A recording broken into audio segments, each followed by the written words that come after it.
वो विशिष्ट शिक्षक हो चाहे वो नियोजित शिक्षक हो, अलग अलग साल में नियुक्त जितने भी शिक्षक हैं उनका वेतन अलग अलग है।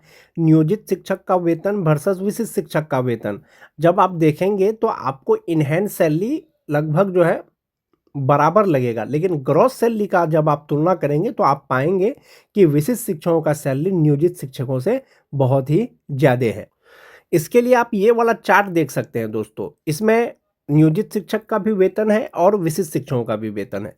जो 2003-5 के नियोजित शिक्षक विशिष्ट शिक्षक बन गए हैं अभी, तो उनका बेसिक पे 32,620 रुपया है। जो अभी तक विशिष्ट नहीं बने हैं, नियोजित ही हैं, उनका 32,290 रुपया है। अब आप वेतन का डिफरेंस देख लीजिए। 60% डीए के अनुसार जो है 19,374 रुपया नियोजित का होता है, जबकि विशिष्ट का 19,572 रुपया होता है। एचआरए 5% का अगर बात करें तो 1,615 रुपया नियोजित का होता है, जबकि विशिष्ट का 1,631 रुपया होता है। मेडिकल तो सबके लिए फिक्स है। अब जो दोस्तों की वेतन का डिफरेंस आपको कहाँ पता चलेगा, यहाँ पता चलेगा। जो नियोजित शिक्षक हैं उनका फ्यूचर के लिए यानी ईपीएफ अकाउंट में 3,600 रुपया जमा होता है, जबकि जो विशिष्ट बने हैं वो 12,256 रुपया जमा होता है 60% डीए के अनुसार। ग्रॉस सैलरी की बात करें तो 56,079 रुपया नियोजित शिक्षक का होता है, 62,100 रुपया विशिष्ट का होता है। तो आप यहाँ पर देख रहे होंगे कि लगभग 6,000 का आपको डिफरेंस लग रहा होगा। इनहैंस सैलरी नियोजित का 52,479 रुपया और विशिष्ट का 49,574 रुपया। तो इनहैंस सैलरी विशिष्ट का थोड़ा कम है, लेकिन जो ग्रॉस सैलरी का बात है वो विशिष्ट शिक्षकों का कहीं ना कहीं 6,000 रुपया ज्यादा है नियोजित की तुलना में। एक तो ये हो गया जो नियोजित हैं, जो विशिष्ट हैं। विशिष्ट शिक्षकों को जो सेवा निरंतरता दिया गया है, सेवा निरंतरता का मतलब हुआ कि उनका पहले का जो सेवा का गणना है वो प्रमोशन में किया गया है। संभवतः जो नियमावली के अनुसार 8 साल जिनकी सेवा का हो गया है, उनका सेवा को गिन करके उनको अगले ग्रेड में प्रोन्नति दिया जाएगा। यानी 1 to 5 के जो शिक्षक हैं उसको 6 to 8 में प्रोन्नति दिया जाएगा। उसी तरह से मूल कोटि के जो नियोजित शिक्षक हैं उनका प्रोन्नति होगा, लेकिन कौन सा प्रोन्नति होगा? कालबद्ध प्रोन्नति होगा, लगातार जिनका 12 साल सेवा का हो गया है। तो ऐसी स्थिति में 2003 के शिक्षकों का यदि अगर प्रमोशन होगा, प्रोन्नति मिलता है, तो उनका बेसिक पे 34,140 रुपया हो जाएगा। सेम साल के जो विशिष्ट शिक्षक बन गए हैं उनका प्रमोशन होगा तो 36,530 रुपया हो जाएगा। तो आपको 2,500 रुपया यहीं पर आपको जो है डिफरेंस हो गया बेसिक पे में। प्रमोशन के बाद जो नियोजित शिक्षक हैं उनका ग्रॉस सैलरी 59,115 रुपया होगा, जबकि जो विशिष्ट बन गए हैं उनका 69,428 रुपया होगा ग्रॉस सैलरी। प्रोन्नति के बाद नियोजित का 55,515 रुपया इनहैंस सैलरी होगा, जबकि विशिष्ट का हो जाएगा 55,400 रुपया। जो आप जिस कैटेगरी में हैं अभी, आप 1 to 5 के शिक्षक, और आपका जो प्रोन्नति होगा दोस्तों 6 to 8 में, दोनों में डिफरेंस क्या है? दोनों में डिफरेंस ये है कि 1 to 5 के शिक्षक से 6 to 8 के शिक्षक जो है वो सीनियर हो जाएंगे, यानी वो कहलाएंगे स्नातक ग्रेड के शिक्षक। जनरल रूप में सेवा निरंतरता नहीं दिया गया है, आपका पहले का सेवा गिना जाएगा, विशिष्ट शिक्षकों का वो गिना जाएगा प्रोन्नति में। तो ये जो सैलरी का डिफरेंस हुआ या सैलरी का गणना हुआ दोस्तों, ये 2003-5 के शिक्षकों का हो गया। बात करते हैं जो 2006-7 के नियोजित शिक्षक हैं, जो अभी भी नियोजित हैं, उनका मूल वेतन 31,340 रुपया है। जो विशिष्ट बन गए हैं उनका 31,670 रुपया है। 60% डीए के अनुसार नियोजित का 18,804 रुपया होता है, और जबकि विशिष्ट का 19,002 रुपया होता है। एचआरए 5% के अनुसार 1,567 रुपया नियोजित का होता है, जबकि विशिष्ट का 1,584 रुपया होता है। मेडिकल सबके लिए फिक्स है। अब यहाँ पर बात करेंगे जो ईपीएफ अकाउंट में नियोजित का जमा होता है वो 3,600 रुपया होता है, जबकि इस साल में नियुक्त जो विशिष्ट शिक्षक हैं उनका 12,161 रुपया है। तो आप यहाँ पर ये देखें कि ग्रॉस सैलरी 54,511 रुपया होता है और विशिष्ट का 7,320 रुपया होता है।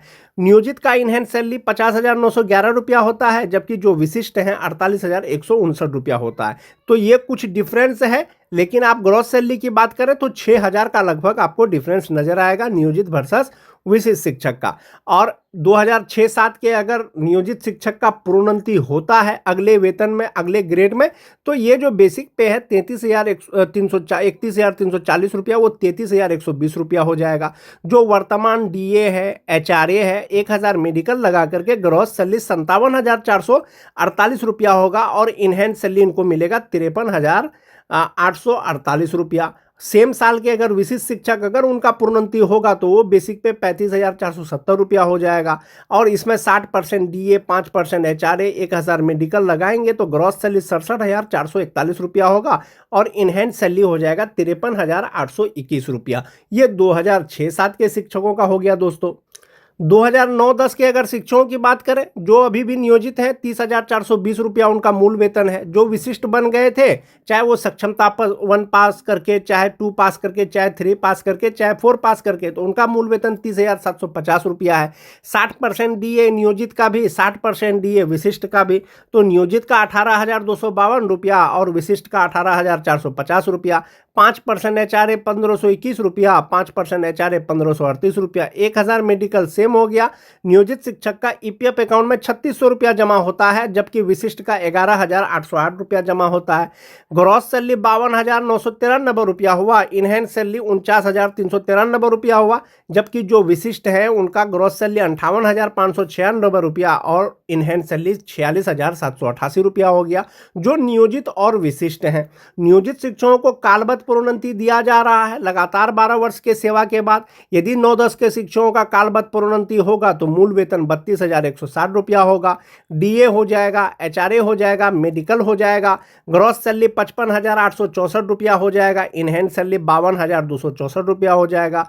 विशिष्ट शिक्षक का 34,440 रुपया हो जाएगा। जो 2009-10 के शिक्षक हैं, इसमें डीए, एचआरए, मेडिकल लगा करके जो ग्रॉस सैलरी होगा वो 65,511 रुपया होगा और इनहेंस सैलरी 52,286 रुपया होगा।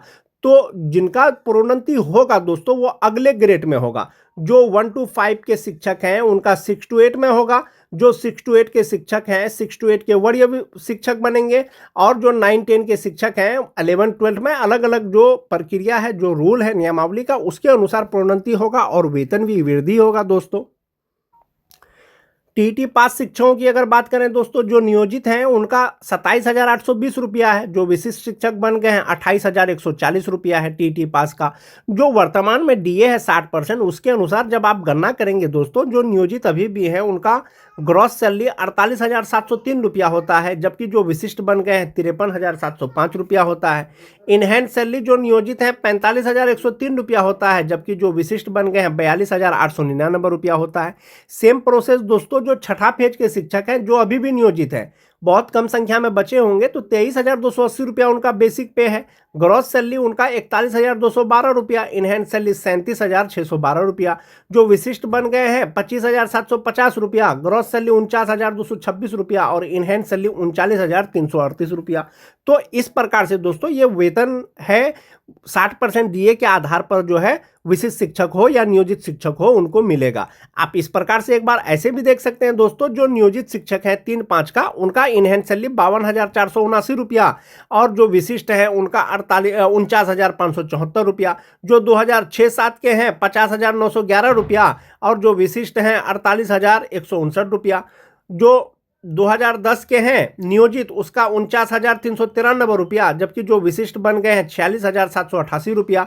जो टीटी पास नियोजित है उनका 45,103 रुपया, जो विशिष्ट बन गए हैं 42,899 रुपया। जो छठा फेज वाले हैं नियोजित का 37,612 रुपया, जबकि विशिष्ट का 39,338 रुपया। तो इस प्रकार से दोस्तों शिक्षकों को वेतन 60% डीए के आधार पर मिलता है। जब डीए बढ़ेगा फिर से तो वेतन बढ़ जाएगा। और एक चीज जो मोस्ट इंपॉर्टेंट चीज है, नियोजित शिक्षक का वेतन और विशिष्ट शिक्षक का वेतन आपका जो भविष्य के लिए जमा होता है, जैसे नियोजित शिक्षक हैं उनका ईपीएफ अकाउंट में जमा होता है तो उनका फिक्स है 3,600 रुपया, चाहे डीए 50% हो चाहे डीए 70% हो जाए। लेकिन जो राज्यकर्मी शिक्षक हैं, जो विशिष्ट शिक्षक बन गए हैं, जैसे जैसे डीए बढ़ेगा, जैसे जैसे उनका बेसिक पे बढ़ेगा, वैसे वैसे उनका जो है फ्यूचर के लिए यानी एनपीएस अकाउंट में जो अमाउंट जमा होता है वो वैसे वैसे बढ़ते जाएगा। ये हो गया दोस्तों। जहाँ तक बात प्रोन्नति का है दोस्तों, नियोजित शिक्षकों का प्रोन्नति का, तो जो 1 to 5 के शिक्षक हैं उनका ग्रेड पे 2,000 रुपया है, जो स्नातक ग्रेड के हैं उनका 2,400 रुपया है। उनका प्रोन्नति अगले ग्रेड में जैसे ही होगा तो उनका बेसिक पे बदल जाएगा, जैसा कि आपको बताया कि जिनका 32,290 रुपया है उसका 34,130 रुपया हो जाएगा, जिनका 31,340 रुपया है उनका 33,120 रुपया हो जाएगा, जो टीटी पास शिक्षक हैं उनका 29,410 रुपया हो जाएगा। और नियोजित शिक्षकों का जो प्रोन्नति का आदेश है तो वो किनका है, जिनका लगातार 12 साल का सेवा का हो गया है या प्रशिक्षित वेतनमान का हो गया है, यानी नियोजित शिक्षकों को कालबद्ध प्रोन्नति मिलेगा। अब जहां तक बात विशिष्ट शिक्षकों का प्रोन्नति का है, प्रमोशन का है दोस्तों, तो वो नियमावली के अनुसार, नियमावली का जो पॉइंट 9 है उसके अनुसार होगा। बीपीएससी शिक्षक का नियमावली और विशिष्ट शिक्षक नियमावली दोनों लगभग सेम ही है दोस्तों। और इसमें जो प्रोन्नति का बात किया गया है वो 1 to 5 का शिक्षक वो 6 to 8 का विशिष्ट शिक्षक बनेंगे, जो 6 to 8 के शिक्षक हैं 6 to 8 के वरीय विशिष्ट शिक्षक बनेंगे, जो 9-10 के शिक्षक हैं 11-12 के विशिष्ट शिक्षक बनेंगे, जो 11-12 के शिक्षक हैं 11-12 के वरीय विशिष्ट शिक्षक बनेंगे। और जो मोस्ट इंपॉर्टेंट चीज है कि क्या होना चाहिए, लगातार 8 साल का सेवा का होना चाहिए। चूंकि अब सेवा निरंतरता दे दिया, जैसे कोई शिक्षक 1 जनवरी 2025 को ज्वाइन किए हैं विशिष्ट के रूप में, तो वो प्रमोशन के योग्य होंगे कब होंगे, 1 जनवरी 2033 के बाद होंगे। चूंकि अब विभाग ने आपको सेवा निरंतरता दे दिया है, यानी नियोजित के रूप में विशिष्ट शिक्षक नियमावली उसी के लिए था जो पहले से कार्यरत थे।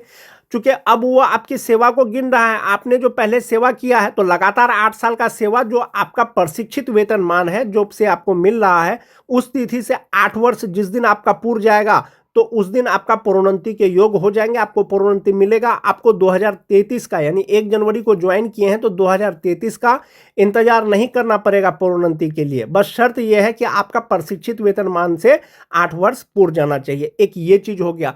दूसरा चीज है कि दोस्तों आपको प्रमोशन के लिए एसेंशियल क्वालिफिकेशन आपके पास होना चाहिए। जैसे आप एक ऐसे समझ सकते हैं कि 1 to 5 का शिक्षक बनने के लिए जो एजुकेशनल क्वालिफिकेशन चाहिए वो आपको इंटर चाहिए, प्लस आपको ट्रेंड होना चाहिए, साथ ही साथ आपको बीटेड सीटेड जो भी हो आपको पास होना चाहिए। लेकिन स्नातक ग्रेड के शिक्षक बनने के लिए आपको ग्रेजुएट होना चाहिए, साथ ही साथ ट्रेंड होना चाहिए, साथ ही साथ आपको टीटी जो भी हो बीटेड सीटेड वो आपको पास होना चाहिए।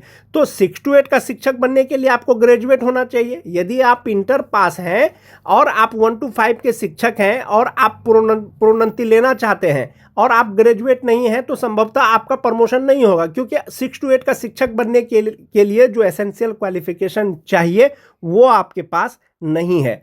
तो आपको जो एसेंशियल क्वालिफिकेशन है वो आपके पास होना चाहिए। जैसे जो 9-10 के शिक्षक हैं उनका 11-12 में कब होगा प्रमोशन, जब उसके पास क्वालिफिकेशन होगा।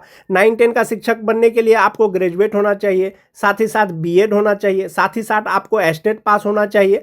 अब जब आपका प्रमोशन होगा 11-12 में तो 11-12 का क्वालिफिकेशन क्या चाहिए, आपको पीजी यानी एमए एमएससी एमकॉम पास होना चाहिए, बीएड होना चाहिए, साथ ही साथ पेपर 2 में एस्टेट जो भी हो वो आपको पास होना चाहिए। तो प्रोन्नति के लिए दोस्तों आपके पास एसेंशियल क्वालिफिकेशन होना चाहिए। नियमावली में एक चीज ये भी स्पष्ट किया गया है कि अधिकार के रूप में आप प्रोन्नति का दावा नहीं कर सकते हैं। ऐसा हो सकता है कि आप प्रोन्नति के योग्य हैं लेकिन आप उसका दावा नहीं कर सकते हैं। सभी प्रोन्नति उपलब्ध रिक्तियों के अधीन होगी और विभागीय नीति को ध्यान में रखते हुए किया जाएगा। वैकेंसी रहेगा तो आपका प्रोन्नति होगा, वैकेंसी नहीं रहेगा तो प्रोन्नति नहीं होगा। इसके अलावा सभी प्रोन्नति विभाग की प्रचलित नीति के अनुसार की जाएगी, अपेक्षित योग्यता सहित पात्रता के अधीन होगी। तो ये विशिष्ट शिक्षकों का प्रोन्नति का बात हो गया दोस्तों। तो एक चीज तो ये स्पष्ट है, नियोजित शिक्षकों का जो प्रोन्नति किया जा रहा है वो लगातार 12 साल, यानी नियोजित शिक्षकों का जो प्रोन्नति किया जा रहा है तो वो कालबद्ध प्रोन्नति किया जा रहा है। विशिष्ट शिक्षकों का जो प्रोन्नति किया जा रहा है वो आपको उनका प्रशिक्षित वेतनमान की तिथि से 8 वर्ष जिस दिन पूरा होगा उस तिथि से उनका प्रोन्नति किया जाएगा या किया जा रहा है। विभाग ने इसके लिए स्पष्ट निर्देश दिया है दोस्तों।